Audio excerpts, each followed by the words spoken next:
সর্বোপরি বিএনপি যারা সবাই জয়ী হয়েছে এবং সরকার গঠন করবেন ইনশাল্লাহ, তাদের কাছে একটি মাত্র প্রস্তাব যে কোনো আধিপত্যবাদ কাছে মাথা নত করবেন না।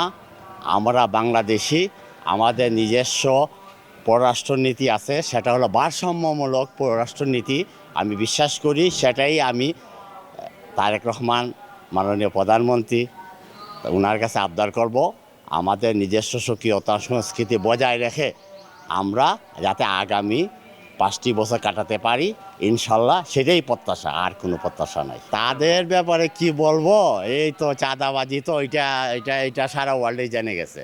তে আল্লাহর ওয়াস্তে বিনীতভাবে অনুরোধ থাকবে যে চাঁদাবাজিটা বন্ধ করলে, বিশেষ করে খেটে খাওয়া মানুষ যারা, তাদের সাথে আমার আলাপ হয়, তারা বলে যে ডেইলি 250-500 টাকা নিয়ে যায়।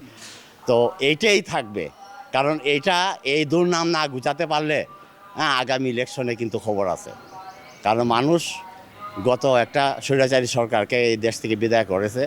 আপনারা আসেন, আপনাদের কর্ম দিয়ে আপনারা প্রমাণ করেন যে এই দেশকে ভালোবাসেন, এই দেশের মানুষকে ভালোবাসেন। টাকার সবারই প্রয়োজন আছে, কিন্তু লিমিটেশন থাকা দরকার, বর্ডার থাকা দরকার। একটা ফ্যামিলির জন্য কত টাকা ইনকাম, অবৈধ কোনো ইনকাম করবেন না। এখানে মেজরিটি মুসলিম, আল্লাহ তাআলার কাছে জবাবদিহি করতে হবে।